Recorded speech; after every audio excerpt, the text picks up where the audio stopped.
Good evening, folks. It's a beauty. We're going to try to get this show started. We'll call Ben, and we'll try to get the show launched. They decided to update me tonight. Stand by, the Buddy Martin Show will be on the air tonight sometime.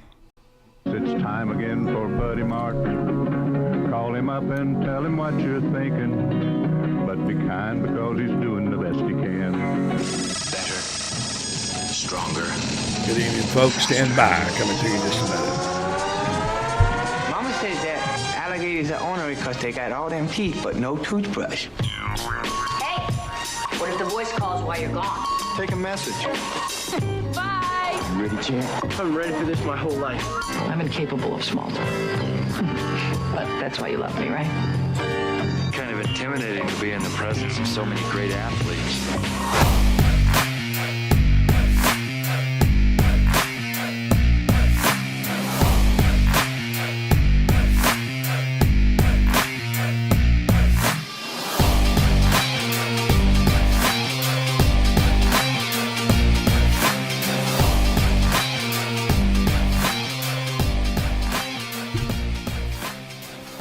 Hello, folks. Welcome to a brand new system I've inherited here tonight, thanks to my eCam. We got it up and running finally. It took us a while. Both Brendan Martin and myself, they threw a whole bunch of new stuff at us. So, Ben Troop, you stand by. Thanks, everybody, for joining it. It took a minute to figure it out, but we did get it done. So, let's do this. Let's go right to our commercial, sponsored tonight by our friends at Titan MRI. Remember, Titan MRI is worth a short drive to Gainesville. No insurance is no problem. You can pay with cash or card with the same day scheduled in advance. You can start feeling better today. Titan MRI is North Central Florida's premier independent MRI facility. Come see why hundreds of patients are visiting our Gainesville location from Ocala, Marion County, all over the villages. That's TitanMRI.com. Go visit the good folks there and find out why they're just doing land office business, because they got a great product. Coming up next, Ben Troop.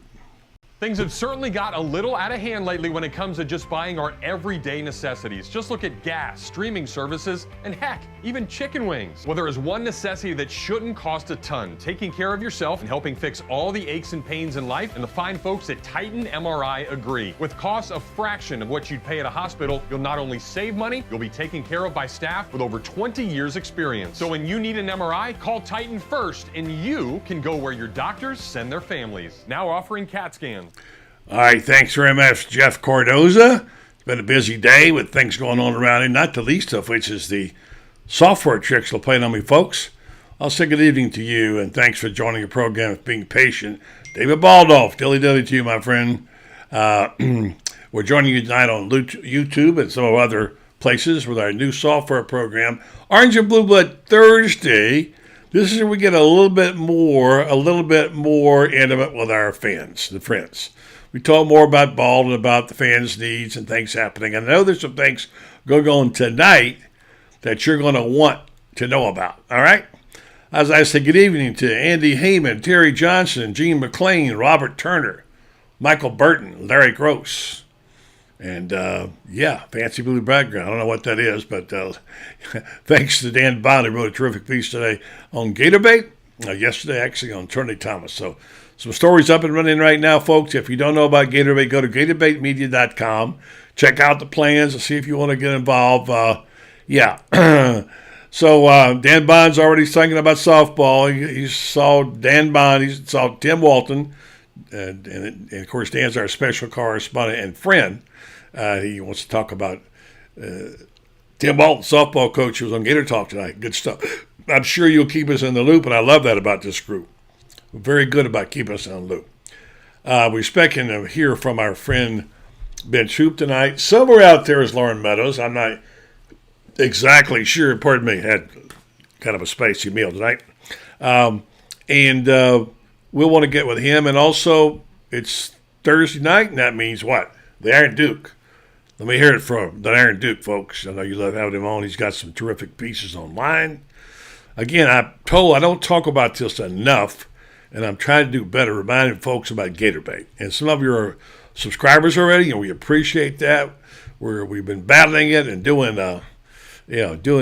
trying to keep things going during difficult times, which we did, and now we're ready to rock. Got some new features, and my business partner, Brendan Martin, is doing a fantastic job of keeping that rolling. So I appreciate that, Brendan, and thank you for all our team does. What a team we got. A group of guys that, and hopefully soon women, we're trying to get this deal put together with a woman that I think are the best, and we try to provide you with the best. So let's say, we say hello to Michael Burton, Robert Turner, and also Scott Mullis.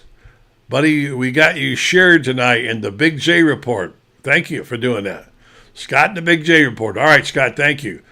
There you go. So, and then Franz is walking SEC is a walking SEC encyclopedia. What about this story? Big win for the Gators last night over South Carolina. Killed them, just blew them out. And even sitting, they were, like Franz wrote in his column this morning, they had two big guys, Alex Fudge, who's a demon on the boards and a great defensive player, and of course Colin Castleton got in foul trouble, so the little guys did it, and they just hammered him. In fact, I got a graphic here I'm going to go on with here. It's a great night, and now this is important because what's coming up now? Murderers Row. I feel like I should have a kind of a reverberation. Murderers Row coming up right now. The next 4 games are crazy. I mean, crazy. Who could ever say that they had a schedule like that? Actually, the next 5. But the 4, if they come away 2-2 on that 4, with the teams they're playing, it'll be fantastic. And they'll be poised and ready to make a bid for the tournament. Like somebody said today, it's a heck of a note when your easiest game of the next 4 is at Kentucky. That's the easiest one. So we'll talk with friends about that tonight. This guy had a big night, and as you people know, I really like this kid. Roddy Kugel, I have been saying since I first saw him, is the real deal. Here he is posing after a 3-shot, about a bucket from the corner, which he does quite well. He's going to be a terrific player. Final score 81-60. And they played their subs the last few minutes. So 81-60. So good game for Roddy Kugel and folks. Also, a couple other things I want to show you tonight. This is for you folks keeping up with recruiting. You should. Well, first let me just put this picture up. I got to tell you this guy. I mean, this guy is a baller, is he not? He plays hard all the time.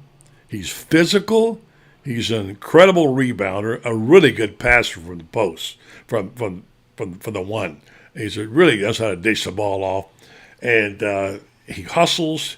He blocks shots. He's on his way to becoming the all-time shot blocker. I read in Francis' column tonight, and so he is really geared up for March because he wants to go to the tournament. He came back to play in the tournament. He's on a mission. Colin Castleton is a joy to watch play. He's a guy who'll dive on the floor, get the ball, go up and take the foul. He takes a beating, but this year he's a lot healthier and he's playing like us. So kudos to Colin Castleton as well. So let's see here who we got here. I'm going to see if I got Ben yet. Ben, join us anytime you want to here. CMD. Let's see. I want to go now to this particular video shot. This is a nice shot here. Top five blocks in history. And there's what I was telling you about. They're the arc. You recognize those guys? How many of those guys did you see playing at the bottom right there? All ballers. I can tell you. All right, Ben, I did send a link. All right. It's going to be an interesting spring. You ready, Ben? Recruiting has picked up a little bit. And this comes at a time where I've just written a column, which I personally like, but some of you might not, because it's a guy who's not active on the roster anymore. I'm sorry. I've had a relationship with Trent Whittemore for 4 years. When he was a senior at Buchholz High School, when he won the very first Scott Brantley Trophy. I know him, I know his family. Do you realize what a household of stars they've got in that house? Now, you know Trent Whittemore. He played a couple of years Last year, he didn't get any balls thrown to him. He didn't play. You didn't hear him griping about anything. He graduated in August. He waited around till senior day, and then he decided to go early, make a commitment. At first, he thought he might go with his brother to Mississippi State. Creed, who was Mr. Football, by the way, in Florida, and Creed had committed to Florida, but Creed decided to go to Mississippi State. I don't know really why. I suspect it was something about maybe something going to do with Trent leaving. I don't know that. It's just my guess. And then finally, in my interview with him on Monday night, Trent said, I prayed about it, I thought about it, I decided to go to UCF. Well, that wasn't just a random choice. Here's why.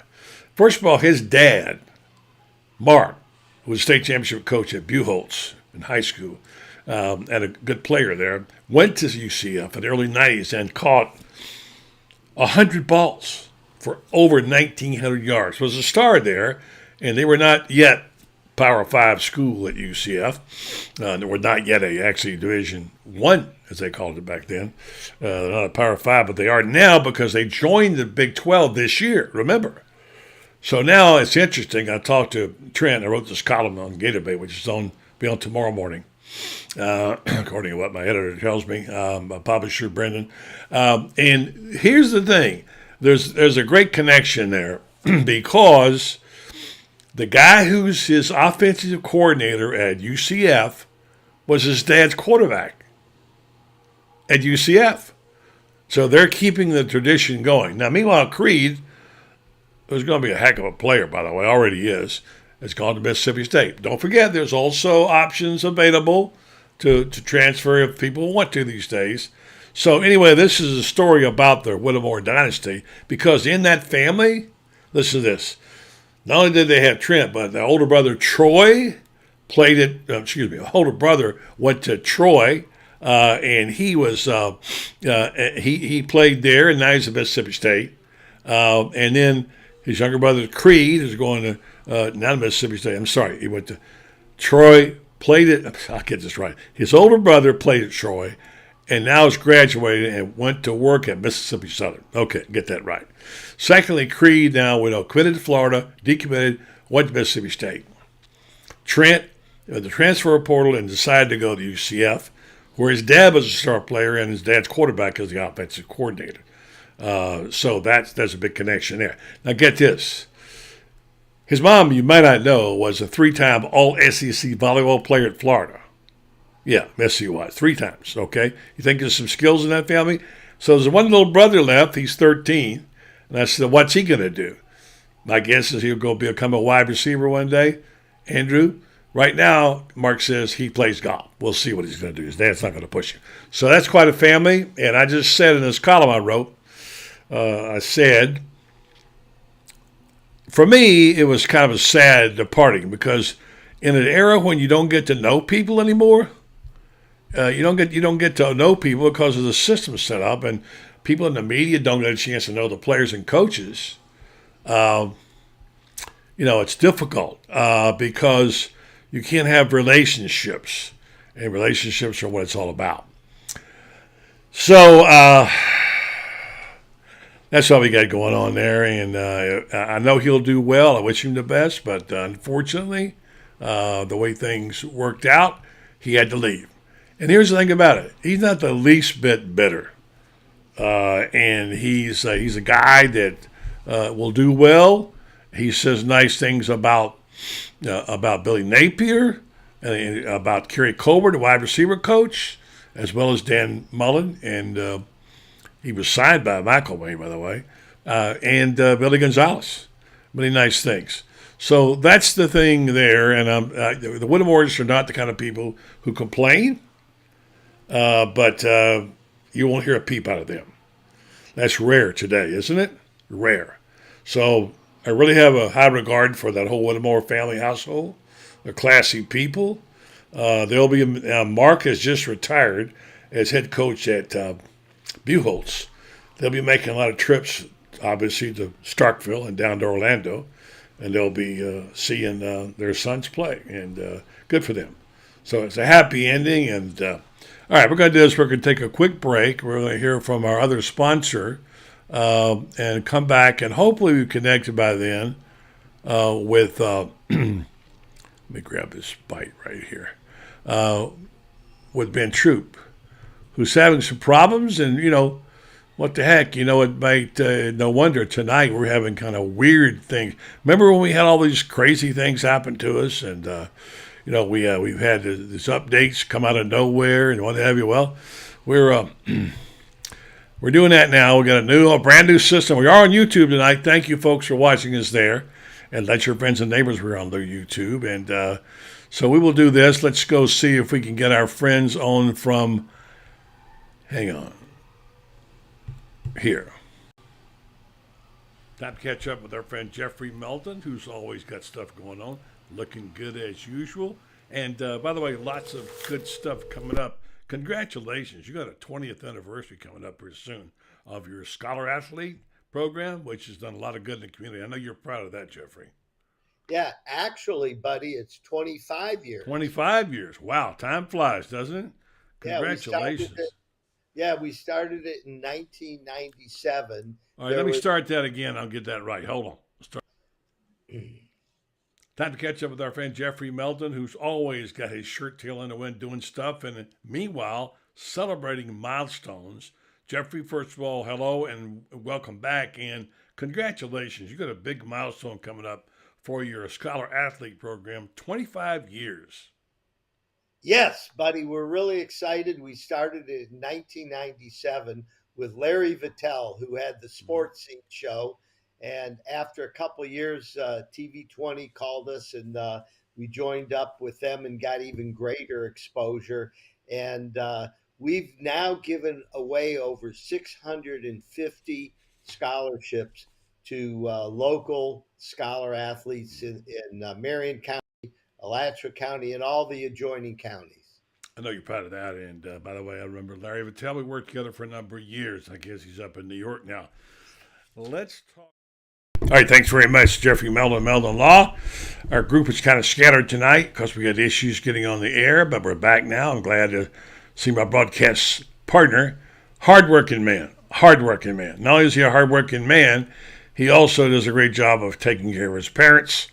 He just finished writing a piece, and he's sitting down to get his glasses on right now and talk, and I'm glad because the story I want to know about is what we call Murderer's Row. This unbelievable schedule of games that Florida's facing. But what about that big win?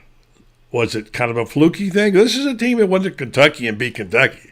South Carolina got whacked by Florida last night. And the best basketball writer in the world covered it. He joins us right now. It's the Iron Duke, folks. Hello, Francis. Good evening, Bud Light. How's everything in the big city? Well, it's been crazy because they've been playing tricks on me with this technology. I go to turn on my machine, and they've just put out a brand new updated version of what we do without telling me, and it was all different. So I had to figure that out to get on the air because what do I know? I'm just an old guy, right? And so between Brendan Martin and myself, we got us back on the air. We're up, we're running. We got you, and glad to have you tonight, Francis, and want to hear all about your thoughts about Murderer's Row. And by the way, while I'm at it, there's some recruiting news tonight. I don't know this person, but he's a 5'9" scat back, I guess. Let's put him up here and see what we got. I don't know much about him, but there he is right there. Anthony Rubio, he's from Miami Jesuit, I believe. He's like a 5'10", 175-pound soaking wet kind of guy. I got to think either he's a slot or whatever. What do you think, France? I think they're looking for a guy that can be like a fifth running back who can contribute in the return game, who can catch balls out of the backfield, etc., like that, can line up in the slot, do an awful lot of things like that. I think that's what they're looking for in particular. Yeah, I put this up earlier, and I wanted you to talk about that game the other night. My guy, France, right here. There he is. Roddy Kugel. And 81-60 win. Talk about that game. You wrote about it on your column on Gator Bait today. And you keep telling me a couple of things. You keep pointing out that because they play good defense, the defense travels well, and they're on the road against Kansas State and all the other places they have to go. Just go down that schedule if you got it. Not I can look it up. But talk about this squad, their defense, their rebounding, and now they're starting to hit shots. And they went small, as you pointed out in your article. They had to go small because of foul trouble, and Castleton's sitting out, and Alex Fudge. So talk about that game and about that performance. Well, here's the thing that they did. They played great defense, first and foremost. But the second thing that happened was the ball moved. The ball movement was extraordinary. Todd likes to call it unselfishness, but I think ball movement goes beyond unselfishness, because ball movement requires players to space, requires players to move. That players have to move too. The ball doesn't just move, the players have to move. They were cutting sharply. They were setting picks for each other. They were moving constantly. They weren't allowing the defense to get set, and they were getting open. So I think that the Gators did, they enhanced the unselfishness.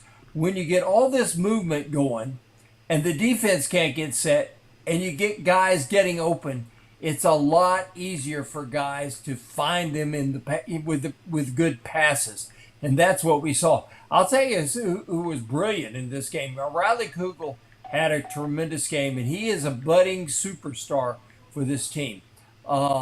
He's got a 48-inch vertical jump, buddy. I mean, when he goes up to jam it, he really can get the lift off the ground. He's tremendous. But you take him there, and he, for a freshman, he's playing brilliantly. He's already an elite defender. Now he's figuring things out offensively. But the guy that really stole the show was Myron Jones. And I know a lot of people have just ripped and shredded Myron over the years. They've said, oh my gosh, what a bomb, what a bust, etc., like that.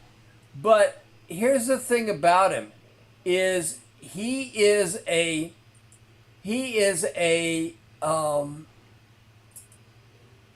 guy that has figured out how to adapt his game. I guess that's the best way to put it. He has adapted his game to what the Gators need him to do.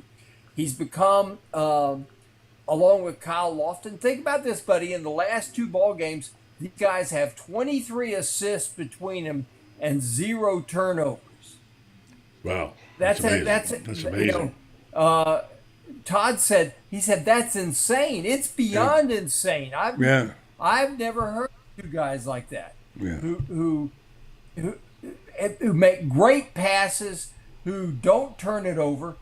You'd figure one of them had bounced the ball off of his kneecap or something like that. Yeah, you would, yeah.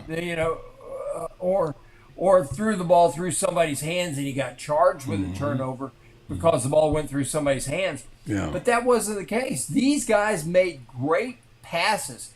I'm telling you what, between the two of them, and then you throw in Kugel in the backcourt with them, and Will Richard, who, my goodness, 6'4.5", 6'5", and I don't know if you saw the block shot he had last night, but I saw it. Yeah. That was a serious rejection, and he's got a great 3-point stroke. I know his 3-point shooting was off last night, so to speak, because the numbers don't add up. But he had 3 of those shots, buddy, they defied gravity. They did everything but go down. He's going to have more shots go in than go out as it comes out. And the man with the black hair, and you know what I'm talking about there, Kwesi Reeves. Yeah. I asked him after the game. I said, you can't leave here without telling me about the hair. Yeah. He said, I just got tired of all the colors. And then he said, then he got it black, and he said, wait a second, I can't just be black. So he had throughout it, and you couldn't see it on TV, but he had crosses throughout his hair.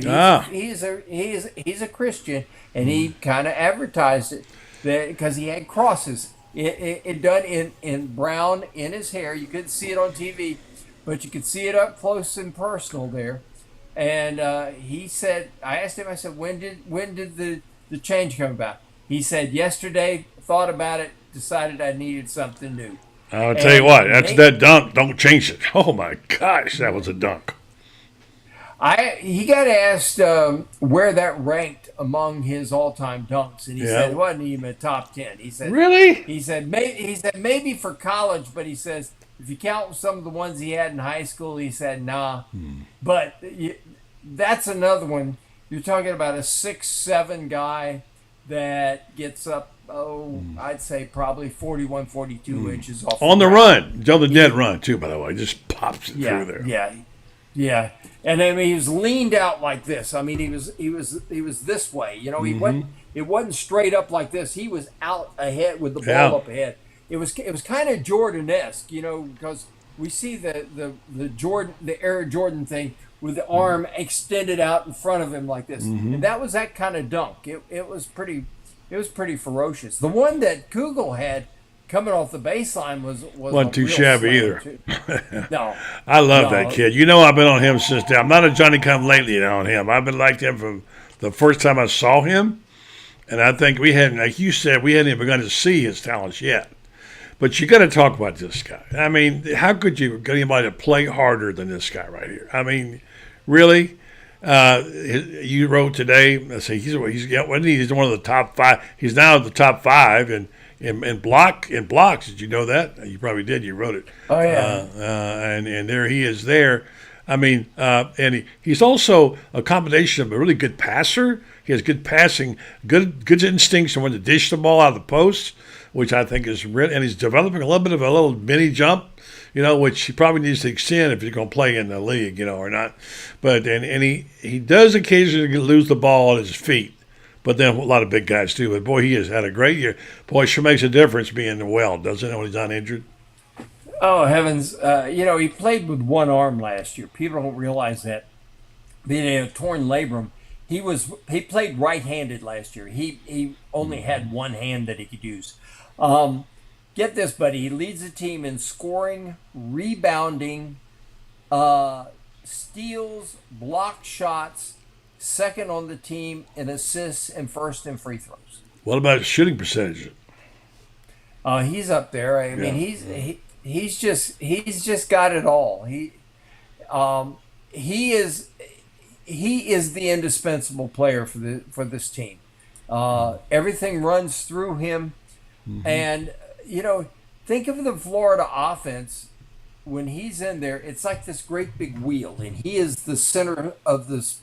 He is the center, and the other 4 guys are spokes that just revolve around him because he can facilitate and he can make everything go. His passing is quick. And here's the thing you don't notice. I mean, for all the assists he gets, sometimes the really great pass is the one that leads to the assist. You know, the great pass doesn't always get credit. It's not like hockey. You know, in hockey, if I make the pass that leads to an assist, I get credit too. It's like a co-assist on the same play.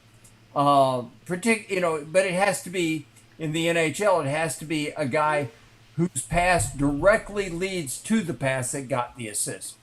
And this is a guy, Colin Castleton, gets a lot of those.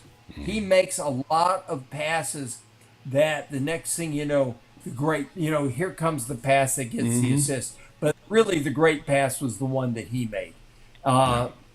Tremendous instincts. I think watching him grow has been one of the real fun things I've seen over the last 3 years. Yeah. And that dates all the way back to watching the 04s develop. You know, the 04s were terrific. Watching Scotty Wilbekin come from a 16-year-old kid who signed early, skipped his senior year. That's another one. Yeah. Like that. And watching Chris Chiozza turn into the exciting player he is. Right. This ranks right up there with those four stories right there Right. to me. Right. With Florida basketball, watching how Colin Castleton has gone from just a big guy who could rebound and dunk and block a few shots to a guy that's as well-rounded a player as there probably is in the entire Southeastern Conference. Yeah. France, can you go through these next 4 games one by one with me and tell me what you see right now? Because this is stupid. This schedule is unbelievable. Murderer's Row. Can you walk us through each one of these? Well, there's 4 games, and 3 of them are on the road. Saturday, they're at Kansas State in the Little Apple, Manhattan, Kansas, in which they will be facing Keontae Johnson, Right. who very well may be the Player of the year. National Player of the Year this year. Certainly, the greatest story in all of college basketball is Keontae Johnson being able to come back from near death. I mean, and that's not an exaggeration. We all saw it. If not for quick thinking on the part of a doctor who was at midcourt there in Tallahassee back in December of 2020, Keontae Johnson wouldn't be here to talk about it. But a magnificent story there. And, you know, even though he's going to be on the other team, goodness, we can't help but wish the greatest for him. I hope he scores 50 against the Gators. And loses by 1. and loses by 1. Yeah. If he scores 50 and the Gators lose by 1, it's a fabulous, fabulous game. Yeah. But then after that, okay, you got Tennessee in Gainesville. Boy, they're playing good. I like our odds. Tennessee is the number 1 defensive team in the country. Florida, believe it or not, is like 11th. The Gators are incredibly good defensively, elite defensively. If you take just the SEC games, Florida may be the best defensive team in the SEC based on that. But if you take the entire season, then Tennessee certainly would figure it. Then you get Saturday. The following Saturday, you get Kentucky in Lexington, and the Wildcats they're just really on the roll right now. They figured it out. What's amazing about Kentucky, buddy, is that their best player is Oscar Tshiebwe, led the country in rebounding last year, second in the country in rebounding this year. And he plays below the rim, just like Sanogo did from UConn. These guys that play below the rim and still dominate rebounding are pretty amazing. We think of, the great rebounders, the guys that get up in the air and stuff like this, but these guys play below the rim and they use their butts and their bodies to carve out space, and they spread themselves out wide, and the ball comes to them.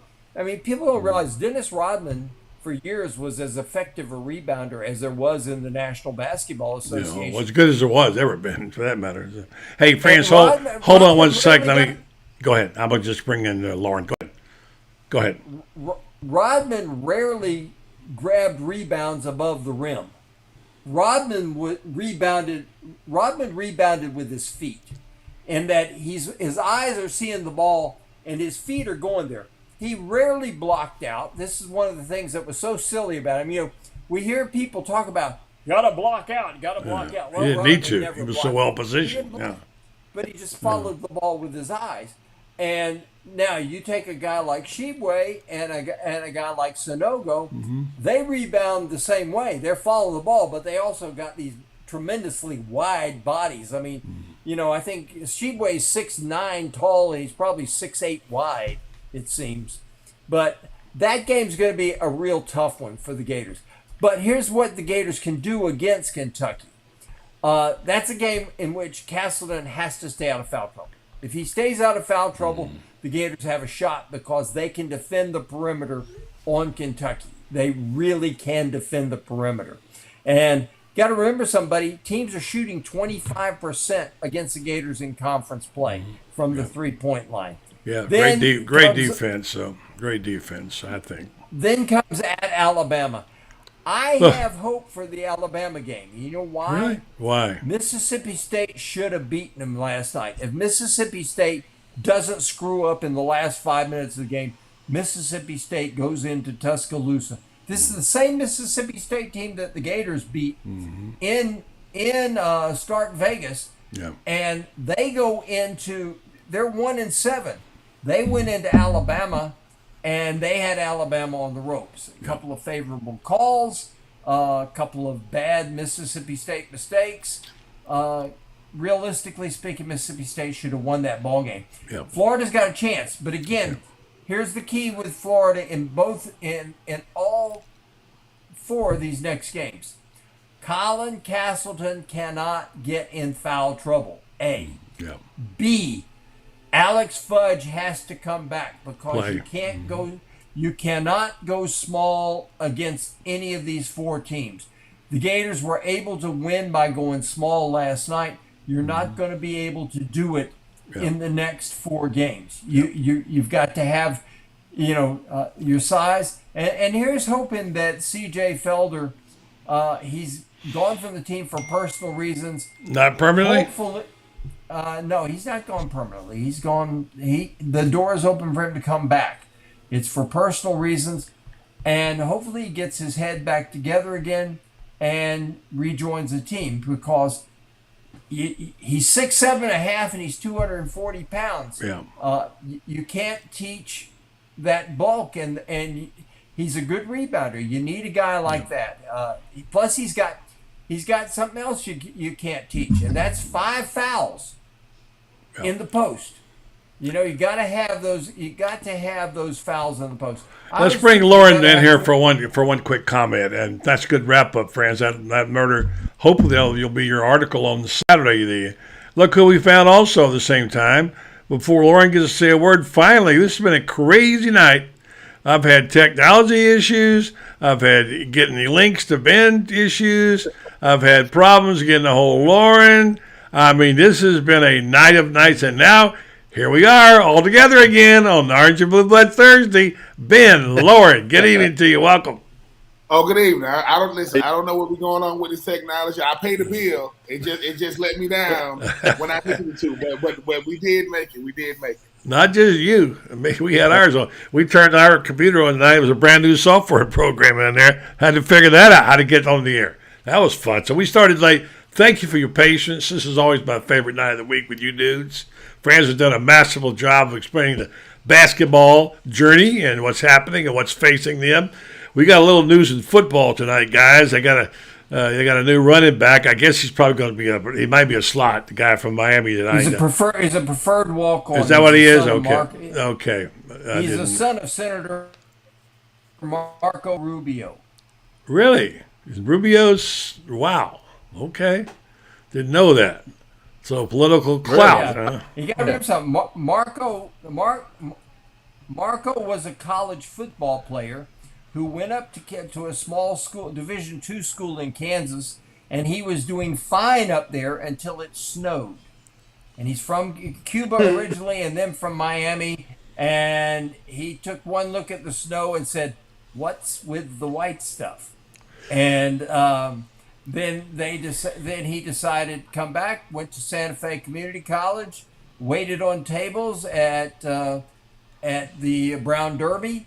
Used to wait on my table, in fact, but waited on tables at the Brown Derby, got his undergraduate degree, went to Miami Law School. Yeah. Well, you know what? That's TMI. That's nothing. Santos apparently went to volleyball, was a star volleyball player, and also I think led the league in home runs. Whatever. I mean, he ranks right up there with Joe Biden. I don't think even Biden's done claim that. I don't think anybody could compare to Santos. He's been fun for Saturday Night Live. Anyway, let's don't get into politics. He went to synagogue, the Catholic Church, and to a black church, all on the same Sunday morning. Yeah, well, let's don't get on the political discussion here because we're not going to agree. But let's get to some football, which we can agree on, which is this. There's a new recruit. Now, here's the other thing. I want you guys to think about this little quiz. And, Ben, you go first because you haven't had a chance to get a word in yet. If you're going to pick, there are 9 players alive to play, Gators to play in the Super Bowl yet, okay? with a nice story in Gator Bait tonight about it. And if you had to pick one of them, you can pretty well guess who they are. Most of them. By the way, Florida has, which one would you pick to be the MVP from the Gators? Okay, which player? I got mine. I'll start first. The Chiefs, Tony. I'll stick with the Chiefs, man. This is a guy that I don't think get enough credit for. I would go Carlos Dunlap. Wow. That's a good one. He was such a great player. And friends, you remember what happened in Florida when he didn't even drink, by the way. Went to a birthday party one night and drank and drove his car home and got caught at the stoplight, passed out, and could not play in the SEC championship game against Alabama. And they lost that game. Friends, you remember that? The distraction cost the Gators that game. Big one. Yeah. I think the Gators had enough talent to exist in that game and win without him. Had he been, let's say, taking an ankle sprain or something like that. But the distraction of the way that happened, because there was a party and you had players who knew better and who didn't drink and drinking. You had 30 players who knew better, who were out partying with him, and he just happened to be the point of the spear on that. Yeah. By the way, here's the good news. Let's go to Lauren and get his player. Here's the organization. Here's what you don't want to be ranked in. Okay, this is a new ranking for party schools. Okay. By the way, my website, which I care nothing for, but anyway, this is the schools. Nowhere in there do you see a Gator. Top party. Trash. That's trash. No, that's a good thing. That's a good thing for grandpa's. UMass is a better party school than UMass. Alabama, West Virginia. I mean, heck yeah. Indiana. Not your day. Let me tell you the fallacy. The fallacy of this whole thing is this: you got Ole Miss down there. Ole Miss, why are they comparing the amateurs with Ole Miss? Right. Ole Miss is a professional party school. Right. All these others are amateurs. All right. That is just absolutely. All right. Let me get Lauren get one word that he ain't got word in since he's been here. Thanks to us yakking away, he gets at least one. Who's your MVP for the Gators in the playoffs? I'm gonna go with. It's been a while, so I think that this young man was having a career season before he got hurt, leading the league in interceptions. Chauncey Gardner-Johnson. Got what? How many's he got? A bunch of them, man. He's been a good. I think he's time for the league lead, even with missing all them games. Yeah. All right, Francis. Okay, that's a good pick. Yeah. Well, I was going to say too. Let me throw this in as a. Go ahead, Lauren. Go ahead. I was going to say as the resident Ohioan. I was happy to see three schools from Ohio, including the University of Dayton, my home. Wow. That is well earned, right. And France can second that, because anytime they win an NCAA game of any kind, it is must see TV, and couches will be burning down on Brown Street. Go ahead. Wow. I'll take Evan McPherson. There's money in the bank right there. Good pick. If it's within 60 yards, it's money. Yeah, for sure. 9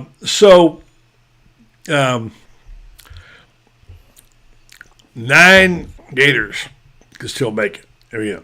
So, Ben, you didn't get to play them on either, did you? I did not. I was blessed enough to go to the playoffs, and we met San Diego Chargers, led by LaDainian Tomlinson and Phillip Rivers and Sean Merriman and Antonio Gates. And we had a shot actually in that game, but no, Super Bowl is special, man. It's the rarest thing you're gonna get in sports, because luck, home field advantage, health, the ball just going your way. All these things got So I would have loved to have played in one, but that's how rare they are. But I was blessed to make it to the playoffs, and the whole thing about is playoff football different than regular season, and it is. I mean, it really, really is. I mean, you're talking to media people from all across the world, not just in America, just wanting to know, because it's a spectacle that everybody watches. Hey, man, I'm rooting for every last Gator in it. I just said Carlos Dunlap because this guy's in the 100 sack club. I mean, he's probably been one of the most successful players since he left Florida. He's been productive everywhere he went, from Cincinnati to Seattle, now with Kansas City. But I'm happy. I'm super duper happy for Kadarius Toney.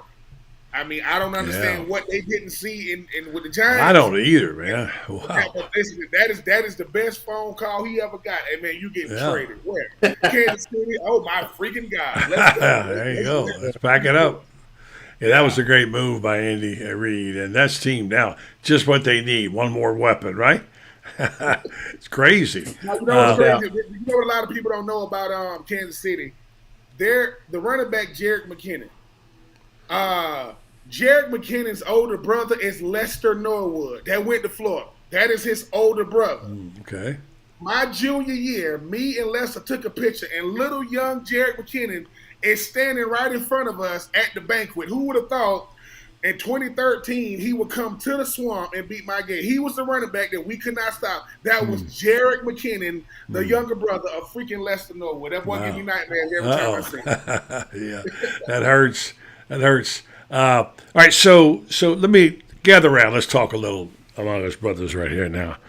I got a little bit of a bone to pick, but I'm not taking it out on Billy. But I wrote this column for tomorrow, and I'm going to admit right up front it's a little bit prejudiced, but that's what columns are, friends. When you write a column with a point of view, and without going into the long, write about point of view. No, never. You don't ever write one that doesn't have a point of view. But that's good. That's why you're a good columnist. So here's the deal. I wrote about the Whittemore family dynasty and how, in an age for me personally, where I was spoiled by being able to have relationships with players and coaches over the years, way back to the day when I used to have a beer with the offensive coordinator on Friday night, and he gave me the whole game plan, And now, if I go to a press conference, I can't get a word in. And that's okay. That's the rules. I'm not anybody privileged or anybody that should. It's just life. But the guys I did have a little contact with was Trent Whittemore, because I've known him 4 years when he won the Scott Brantley Trophy and came to Ocala, and Terry Bradshaw gave him a bunch of stuff. Mm-hmm. And I really had high hopes for Trent. Something happened. I don't know exactly what. I interviewed Trent on Monday. We talked about it. He didn't say one single bad thing about anybody on that team, the coach or otherwise. Said, I just appreciate them giving me the chance. Michael Wayne recruited him. He played for Mullen. He looked like he was going to have a bust-out year. I thought, this year, he got called 4 balls. He got buried on the depth chart. I don't know why. I know these things happen in football, but I guess when you run 12 personnel, you don't fit in the scheme. I never understood why on the year when they could have had, they needed help at the wide receiver position, getting injuries, Justin Short and whatever. We know all about Kerry Colbert. We know all about Pearsall, whatever. But he didn't get any time. He didn't have one bad thing to say. But as I talked to him and talked to his dad, did you know this? And Vance, you probably did. It's a real incredible household. The Whittemores are unbelievable people. Let's see if you know this. Did you know, you probably knew, that Missy, his mom, was a 3-time All-SEC volleyball player in Florida before she started dating. All-American, but 3-time All-SEC. Yeah, okay, All-American. And so then also, did you know that they have an older brother who went to Troy and played and just graduated, and he is not as spectacular a player as Trent or his brother Creed, who was Mr. Football in Florida, who, as we know, was going to Florida. I can see it now. Twins to the right, both Whittemores or whatever. I mean, cause it would have been unbelievable. Both of them won the Scott Brantley Trophy because it's more than football. It's character, it's academics, all that stuff. And we know the story. You know the story that Trent went to the transfer portal. We didn't know where he was going to go because he didn't know where he was going to go. He prayed about it, thought about it. His brother decommitted from Florida and went to Mississippi State, Creed, and we thought maybe Trent was going to go there, but lo and behold, he wound up going to UCF, okay? Now, here's the thing. UCF plays in the Big 12 next year, Okay, that's number one. Secondly, his offensive coordinator there is a guy who played quarterback when a guy named Whittemore, his dad, played for UCF in the early 90s and caught 100 balls, 1,900 yards. So there's that legacy going on with them. And so, finally, there's one more little kid. I think his name is Andrew. He's 13. They don't know yet what he's going to do, but he might be a golfer. But and of course, this is an incredible family, and I really love Trent as a person. I thought he was a terrific. You can't do better at Florida to have more good things except get playing time than what Trent Whittemore did. He represented his university in every way. He's leaving a class intact. So I'm not going to beat on Billy because I said he didn't need to be beat on. But listen, let me just throw this out there. I'm going to shut up and let you guys say. When you're trying to put a taproot down and grow a giant oak and have branches that reach out in the state of Florida where you've got Florida kids, do you not want to start right in Gainesville where a coach at local high school won the state championship? His sons were great players. And would you not think that would be worth figuring out how to get Trent on the field and get Cree? Am I missing something here? So that does bother me a little bit, guys. Now you take it from there. You start, Trent. Start, Ben, and we'll go from there. I mean, I think it's just a part. I think it's more or less just a part of, Trent is just showing you how hard it is to get on the field. And yeah, they're a great story. I mean, that just shows you how much pressure it was for Willie Jackson's Jr., Terry Jackson. Their daddy was the first one to come through Florida. Mm-hmm. And, I mean, and obviously that wasn't a transfer portal time. You talk about the Pouncey legacy. You're not going to get two better Pouncers than the brothers. And then here come the cousins, that receiver and quarterback. You talk about the Wilsons, right? You talk about the Wrights. I think the thing about Whittemore was feel-good story. Him and Creek would have loved to have him there, but that's how competitive it is. I mean, and coming from a guy who didn't really understand legacies, coming to these schools, it's a lot of pressure on these players. You talk about Whittemore, where his mom was excellent. You start talking about their lineage. Yes, of course, Florida's going to be his first choice, right? But you get out there on that practice field, it's not the game field. A lot of players won't say this. Man, they get out there on that practice field, and it's written on the wall. Coaches don't play you or not play you. The practice field going to decide. And you get out there, and sometimes it just don't happen the way you want it to. And it's only one football to go around. Ricky Pearsall is a great example. Ricky Pearsall that came from Arizona State, he wanted to have a bigger impact. But that's not the offense we run, right? We a run-first offense, and then you want to throw the football. The thing about Witt, what you're going to respect him the most is he did it the same way Felipe did it. I ain't got nothing bad to say about this school, man. This school gave me a chance to go out there and play, right? I didn't make it. You know who got a lot of pressure on him? Odom. He's another one. Daddy came through a beast when he was there. So it's a lot of players like Whittemore. And I can only imagine growing Chris Doran, right? Travis McGriff. I mean, the list goes on and on for guys.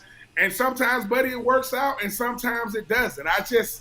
I can appreciate Witt showing maturity by saying, look, if I say something negative about Florida, what does that say? I'm not going to speak negative about the person that gave me an opportunity straight out of high school. And, he's down there at UCF. Obviously, we wish him the best, but I don't think it's more or less on Billy. It's, hey, man, I'm going to put the best 11 out there. And what will happen is Whittemore's a good player. Is he a better player than Pearsall? I don't know. Is he a better player? No, he wasn't better. I'm not saying he should play in Pearsall's place. But. No. The hardest thing about playing time is to be able to put yourself in a position to get plays called for you, like within the offense. And I thought Witt, coming out of that spring, I thought he was going to be one of those ones. It just sometimes it just don't happen. It just don't happen. But I respect the player more for when they have to move on and the words they use or lack thereof. Because you got certain players now, they're going to have a lot of negative things to say. But Witt was like, look, man, it didn't work out. His brother Creed, obviously at Mississippi State, and I thought that he was going to go to Mississippi State as well, but I think he's gotten used. We talked earlier about Rubio, not to get political. He like, look, bro, I'm a Florida boy. I don't know nothing about no Cole. I don't know nothing about no different coaches. I'm going from Gainesville. I'm going to hit our folk, get on there and go to UCF, and I wish him nothing but the best, man. And I think he got a couple of years left. All right, Lauren. Well, you and I talked about it throughout the fall. I just think that, like Ben said, things just don't work out. Sometimes the other guy's better, but I thought Whittemore had a really good spring as well. So it was a little surprising and a little head scratching. So I guess that's the only thing I can put my finger on is, like you said, 12 personnel, the arrival of Ricky Pearsall, and just things didn't really work out. The fact that I think Whittemore, I don't think he's dynamic enough to play on the outside, which hurt him, even though he has the length and some of those things about him. But, he just couldn't really be a factor on the outside, which I think kind of maybe played a role there. But I will say this, in a day and age where we love to get on kids for going to school for a lot of different reasons, whether it's pay to play, it's all those things. Whittemore earned his degree from the University of Florida. And we talk about that we want the kids to be student athletes and things like that. That's what he did. He came to Florida for the ultimate goal to get his degree. I think he does, if you watch his internship, some of the stuff that he did on another show and interviewing people, I think he's got a future down the road in that. And obviously being down in Orlando and some of that may open up for him. So it just one of those things. I really wish that we could have kept Creed. I think Creed is exceptional talent. Anybody that can run 10.8 electric timed in the 100-meter dash is pretty dynamic. And I thought he would have had even more of a place here than his brother with some of the things that I think Napier is going to try to do with the slot receiver and things like that. But wish them both the best. The father's a really nice guy. I went and watched Buchholz was down on the field, and he walked over, shook my hand, thanked me for coming. So, just seemed to be a class act as a family as a whole, and, I wish him nothing but the best. Francis? Well, I've said before, Trent's best sport is not football. He was a 20-point-a-game scorer all of his years in high school.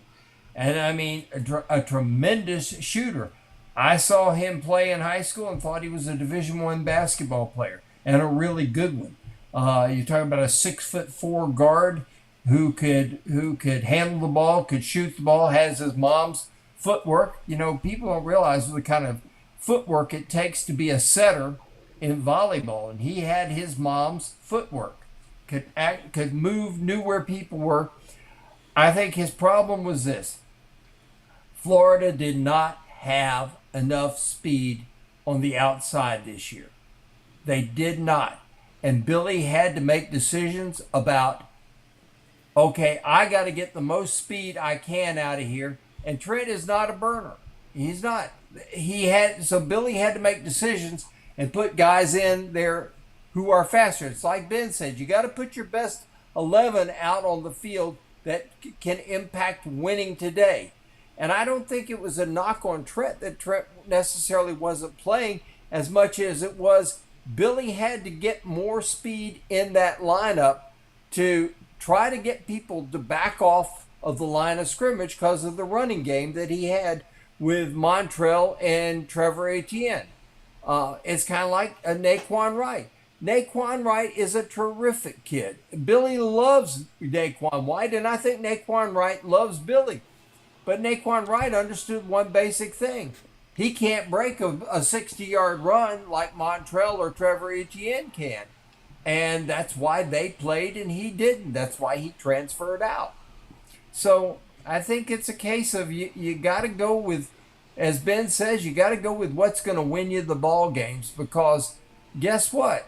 Yeah, you want to be right with the kids, but at the same time, you got an obligation to, in case of Billy Napier, to your family, to the families of all 10 of your assistant coaches and all 11,692 of your support staff as well. His butt's on the line if he doesn't win. All right. And it's just one of those cases, I think. Okay. I wish Trent the best, and I think he's going to have a good career down there. Yeah, by the way, heads up, just hearing that a lot of people, there have been all kinds of other schools coming after Chauncey Bowens, the running back, 4-star. And then all of a sudden, Alabama's on him. Nick Saban landed the helicopter at the practice field. Texas A&M's coming after you, whatever. Auburn, Arkansas, etc. So that'll be something to get. All right, guys, but he's going to get 45 seconds to address this. They closed the portal. Florida did pretty good. Seems like they got the Kentucky Goodman, the Kentucky big tackle. Franz and I have talked about the road graders. And they looked like they did okay, but how did they do looking at that list? And after Florida's next signing day, how will they be, and can they get enough players in the house to compete? We'll start with you, Ben. I think they did excellent in the portal. I mean, you address needs. I mean, I'm sorry. You're not going to get a guard that's going to replace Osiris Torrance and his production. But you look, I mean, and this is just blind taste test. What does Kentucky do every year? Well, they block well. I got a Kentucky transfer. I got an Alabama transfer. Yes, we lost our center. Hopefully that hurt. But we know we want to run the football. You was able to get a nice linebacker from Houston. You was able to add another running back from Memphis. And we don't know what nobody's going to be until they get out there. I get that part. But when you think about a guy like Billy Napier, he addresses needs, and he addresses them well. I know people are going to talk about the quarterback situation came and went, but you got to trust what you have. And I think he did a really, really good job. And like you mentioned, with National Signing Day coming up, I think you're going to have a really, really nice class when it's all said and done. Because I think what Billy is doing, Billy is saying, look, we building a certain type of program here. You know we want to run the football. The offense is not going to look the same because we're not going to have an athlete at quarterback like a guy like Anthony Richardson. But I like the moves. I mean, Alabama ain't giving away linemen anytime soon. Kentucky definitely ain't giving them away. So I like what we got. I mean, I'm looking forward to seeing those guys out there. And I'm looking forward to guys like Arliss, Boardingham, those type of guys are going to be on campus. But I think he did a good job. I think we got to let go of 2022, look forward to 2023, see what's going to happen. And but as far as like the portal, I think it was really, really good. I would say this about the portal, though. This crystal ball thing they got, until they're here, that stuff don't mean nothing, man. People get too crazy about, he was crystal ball to go here. No, he wasn't. No, he was not. Until he stepped out of line, commitments don't mean anything. My daddy told everybody came to my house, I was going there. So I was going to be a Gamecock, a Clemson Tiger, UNC Tar Heel, and then Spurrier came. But Spurrier came first. It wouldn't matter if he came last. I was still going to Florida, but I think we did a good job, though. I'm looking forward to seeing all those guys out there. All right, you get 45 seconds, Lauren, to respond to that, and Franz will wrap it up. Started slow, but finished pretty fast. I think the only thing that they really didn't address that I thought they needed was maybe a safety to come in and steady that defensive backfield a little bit. And, you could still get that in the second period. But if you look at the additions of the offensive line, I think that Graham Mertz is going to surprise some people. Just the ability to have some better people around him, distribute the football.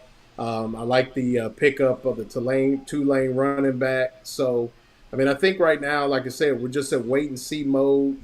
This will be the first full year of Billy Napier and his program. But, yeah, I mean, I think, like I said, going from here and after signing day, I like to see them sign just a more mature safety, somebody that can come in and really steady that group, make an instant impact, and then maybe, continue to add to the D-line depth, which I think that'll happen after this spring period. So, all right, Francis, before you do that, I'm going to do this real quick spot. I screwed it up. It'll take 30 seconds, and make sure to get this in tonight. Stand by. When you're a member of the Gator Nation, you know what it means to never back down. Meldon Law has been a proud supporter of the Gator Nation since 1971. Two forces that won't back down. As the old saying goes, if you can't beat 'em, join 'em. All right, Meldon Law, they won't back down. All right, Francis, you get to wrap it up here. If anybody wants to make an additional comment, calls your bear leg getting started, you can jump in. Francis, take us out with 45 seconds, and then whoever else wants to kick. 10 transfers. There's still room for probably 5 or 6 more. There will be attrition in the spring. There's always attrition in the spring. So more places will open up. I think they're going to find another quarterback, maybe a Division One AA or Division Two guy. They need one. They got to have at least 4 in the quarterback room.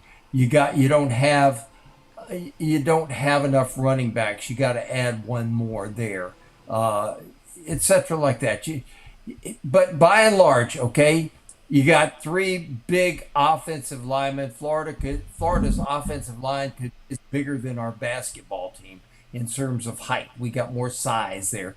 Mazkua is, I'll tell you what, you may not get an Osiris Torrance, but Mazkua is an absolute beast. 6'6", 350 pounds, and he just mashes people. I think Damian George probably will move inside to guard.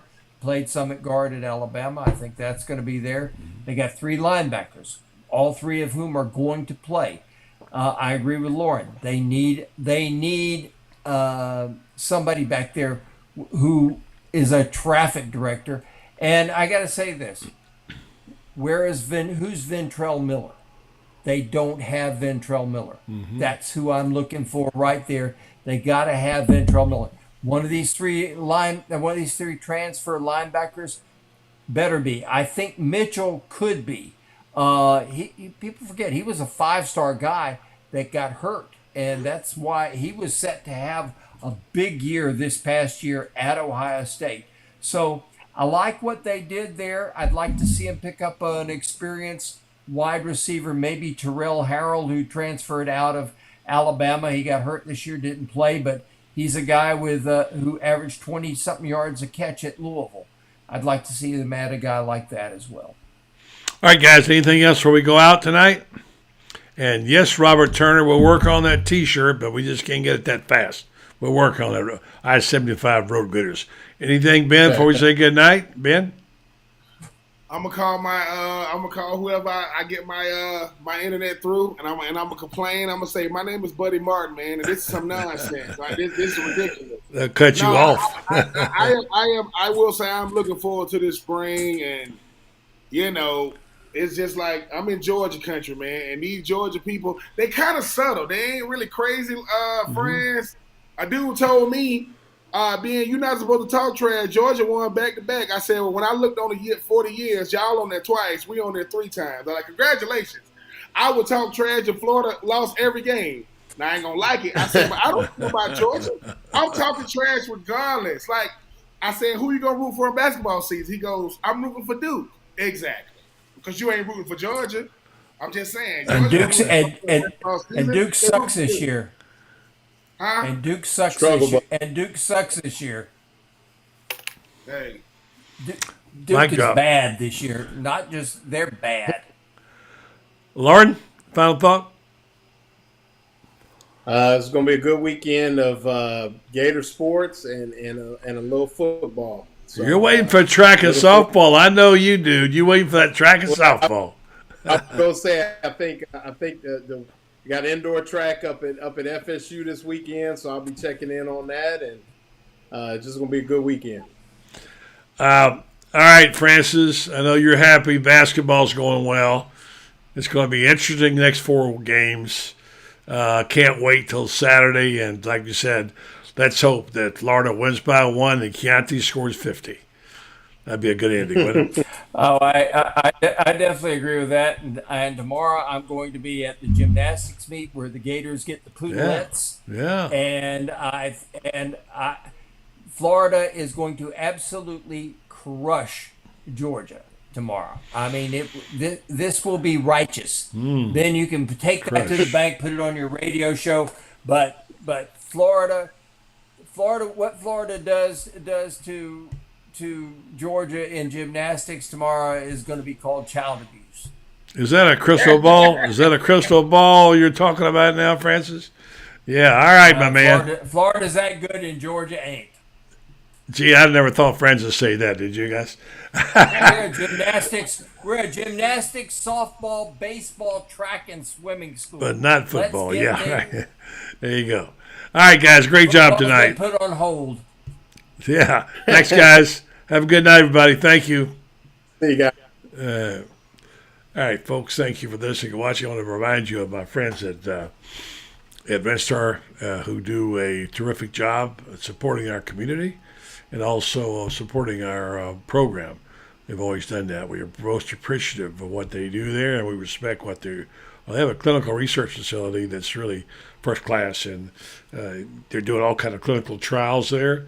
You can get involved in it if you want to go online and look under redstar.net and see what they're looking at and see if you want to be a part of one of the studies. They've done over 700 of them over the last few years, since 1998. And they will compensate you for time and travel if you're picked. So go by and see them in Ocala downtown, or go on the website, WinStar.net. Find out more about WinStar Medical Research, seeking tomorrow's answers to the health questions of today. Have a good weekend, folks. Thanks for listening. Thanks for watching, and all you new friends on YouTube, nice to have you. See you next Monday night.